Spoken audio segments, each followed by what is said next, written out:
Welcome back, viewers. Today, we have an exciting topic to explore.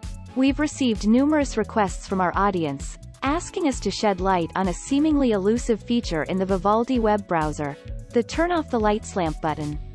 Well, fear not. We'll guide you through the process of finding this hidden gem in Vivaldi.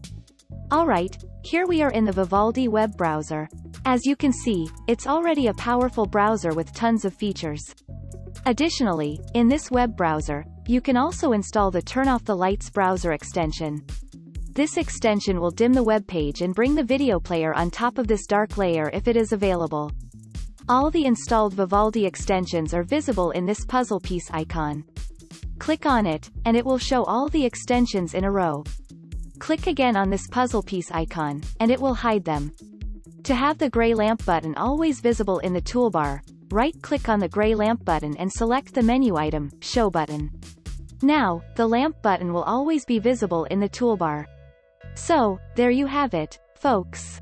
Now that you know where to find it, give it a try and let us know what you think in the comments below.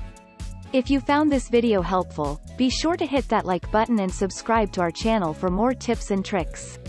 We'll see you in the next video.